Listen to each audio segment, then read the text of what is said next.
എന്തായിരുന്നു? Server down ആണ്. ചേച്ചി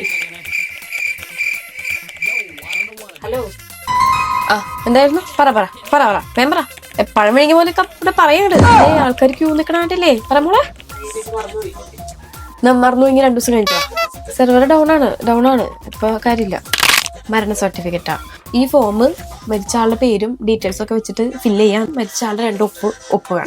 മരിച്ച ആളുടെ ഒപ്പില്ലാണ്ട് നമുക്കൊന്നും ചെയ്യാൻ പറ്റില്ല. കാരണം ബേസിക്കലി ഈ സർട്ടിഫിക്കറ്റ് മരിച്ച ആളുടെ ഒപ്പോട് കൂടി നമ്മൾ കൊടുക്കണം. അതായത് നമുക്ക് പറഞ്ഞിട്ട് കാര്യമില്ല. മരിച്ച ആളുടെ ഒപ്പ് പോയി കൊണ്ടുവരും ചെയ്യാം. നാളെ കിട്ടില്ല. എന്റെ ജീവിതത്തിൽ ഞാൻ നാളെ കുറിച്ചിട്ട് സെർവർ പോയിട്ട് കുറെ നേരമായി. ഇപ്പൊ ഇല്ല. സെർവർ ഡൗൺ ആയിരുന്നു. Current bill അടയ്ക്കാനോ?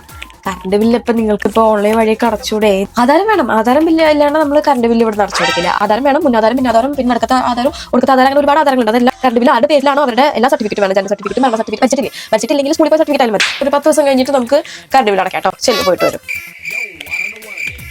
Server down ആയിട്ടിരിക്കുകയാണ്. പോയിട്ടൊരു 3-4 ദിവസം കഴിഞ്ഞിട്ട്. ആധാറിന്റെ ഫോട്ടോ മാറ്റാറില്ലേ ഈ ക്യാമറയിലേക്ക് നോക്കും. എന്റെ മുഖത്തേക്ക് നോക്കി ഈ ക്യാമറയ്ക്ക് നോക്കിയിട്ട് കണ്ണ് ചിമ്മാണ്ടിരിക്കണേ. കണ്ണ് ചിമ്മല്ലേ.